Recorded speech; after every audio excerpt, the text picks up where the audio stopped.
At number 11, we've got Philadelphia taking Mikal Bridges. Not sure how it's pronounced. He averaged 18 points per game, 5.4 boards. 1.1 blocks, 1.6 steals. On 52% shooting, 44% shooting from downtown, 85% shooting from the free throw line, 91% last year in his sophomore season. This is one of the more NBA ready prospects that I do like a lot. A lot of defensive potential here. He is a high flyer. You watch his highlights, you see highlights of him straight dunking on guys, posterizer. You know, I like the Trevor Ariza comparison. Maybe he can probably potentially give you more offense than Trevor Ariza, but the defense that Trevor Ariza plays, I like that comparison. I don't really like much the Michael Kidd Gilchrist comparisons I've heard. The Michael Kidd Gilchrist with a jump shot, that's kind of accurate with him. I don't I don't see him being a superstar. Don't want to, you know, place bad juju on him, but I just don't see a lot of superstar potential. I do see NBA readiness. I think he's ready to go. Philadelphia is getting if they do get him, he's like I said, a two-way player, 3-and-D guy that can take it to the lane, and really finish on somebody. Good pick for them. Like I said, one of the more NBA ready prospects. If you do want somebody with more potential, you go with one of the younger guys. If Kevin Knox is still available, you take him. But I think Philly at this point, they're trying to go ahead and put this thing together, start making some playoff runs.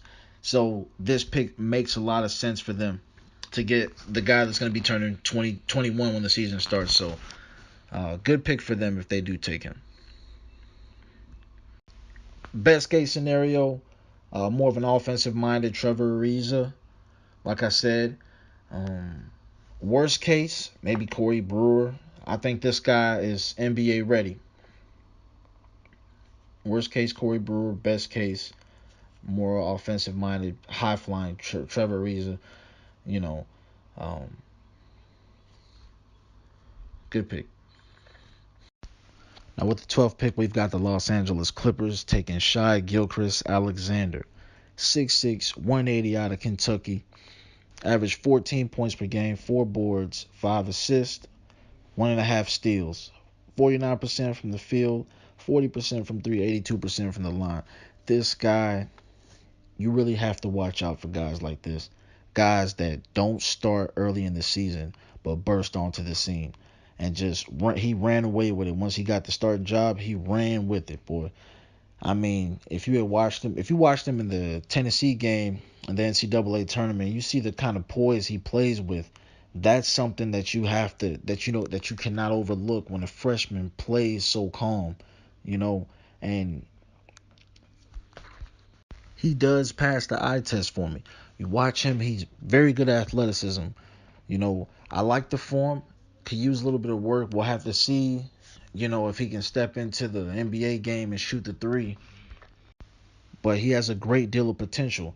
I don't want to say, I don't want to bring this up because I don't want people to think I'm comparing him to Russell Westbrook. But you remember Russell Westbrook in what was it, 2007, 2008, the 2007, 2008 college season. He played alongside Darren Collison, and we really didn't get to see Russell Westbrook in college like that. We saw the flashes, and pre-draft he was considered to be like the number 12th or 13th pick, but scouts took notice and said, "Hey, look, this guy could be very well be the real deal," and he went all the way up to number 4, and has a legitimate case for being the number 1 pick in that draft. Or actually, is the number 1 pick if you redo that 2008 draft class. So, not saying he's Russell Westbrook, but he does have a lot of potential. Comparisons, with him being 6'6", people want to compare him to another tall point guard. Oh, Michael Carter. Oh, Lonzo Ball. That's too early for Lonzo, but we haven't really seen it. 6'6", that athletic, we just haven't seen it yet. And he could very well be the first of that. So, tall point guard, good wingspan, 7'1" wingspan. That's incredible. A lot of defensive potential there with him. So we'll just have to see with this kid. Now with the 13th pick, we again have the Los Angeles Clippers. They acquired this pick from Detroit in that Blake Griffin trade, and I think the winner of that trade may be decided with this pick right here. They have them taking Miles Bridges out of Michigan State by way of Flint, Michigan. He's 6'7", 230 pounds, average 17 a game, 7.5 rebounds, 1 block. He averaged 1.5 blocks his freshman year, but he degressed. And he averaged 47% from the field total for his whole college career and 38% from three. So he's not a bad three-point shooter. But with him, I really believe he should have came out last year. You strike while the iron is hot. You don't let these scouts look at your game, and if anybody looks at you too long, they're gonna find something wrong. And I think he should have came out. He averaged just under 17 and 8 boards, and like I said, 1.5 blocks a game last year. He should have came out his freshman year, but it was his decision, But I don't think that was probably the best decision. So, but with him, he still has a lot of potential. I don't know why, but he hurt his draft. He hurt his draft stock. All right, don't get me wrong, but he still has a lot of potential. I don't see why these guys look at, oh, he's 20 now, so that's really bad. Come on, you know 20 isn't that much different from 19. Still a lot of potential there. I think he could come right in and win the slam dunk contest his first season. This guy catches bodies a lot like no, he's not related to Michael Bridges. So, but a lot like him, he comes in kind of catching bodies. He's a lefty. All right, don't really have a accurate comparison for him. You know, maybe the closest thing to probably Gerald Green. He kind of flies like him.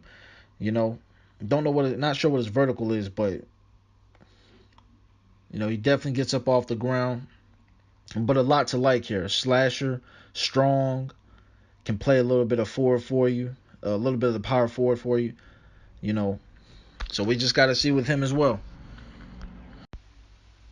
But with this pick, I think that he can definitely be a steal. He could definitely be a steal. We could definitely look back on this draft and say, why didn't they take Miles Bridges? Now with the 14th pick, it'll be made by San Antonio. That's San Antonio is projected to go picking the lottery this year. Now with their luck, they could end up getting DeAndre Ayton like they got Tim Duncan in '97. Now I would love to see that happen. I'm a huge Spurs fan.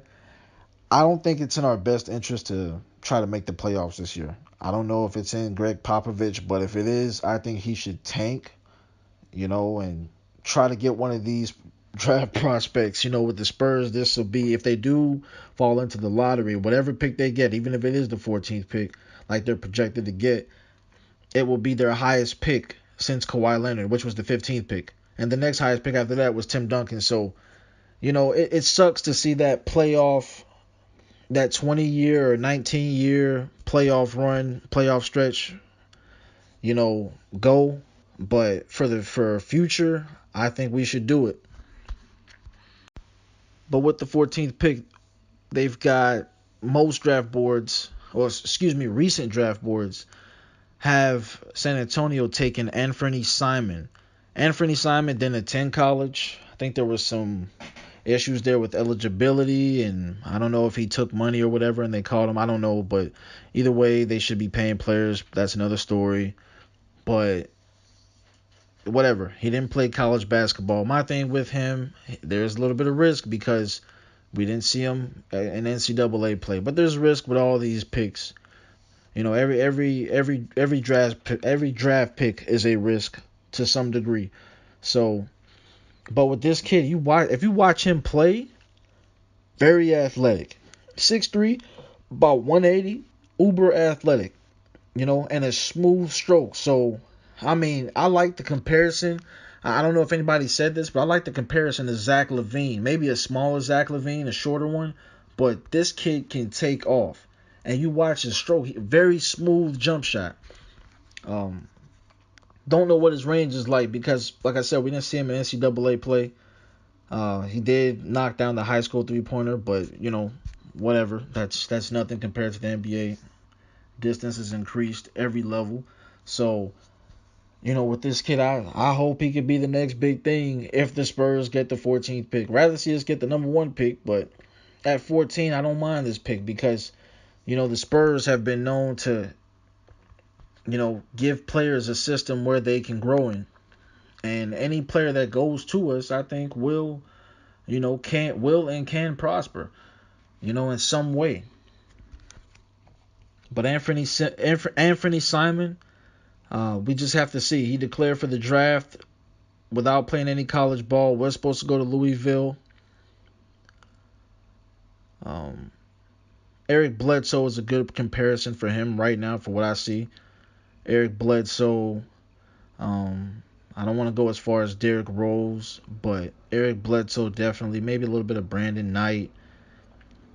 6'3", 180, good frame, good height for a point guard, good athleticism. If he does go to San Antonio, we'll just have to see what he does there and what we do with him and his development. But he's kind of like the most unknown guy in this draft. But that's all, folks. I appreciate y'all watching this video. Tell me what you think in the comments. Come at me with facts. I'll come at you with facts. All right, till next time.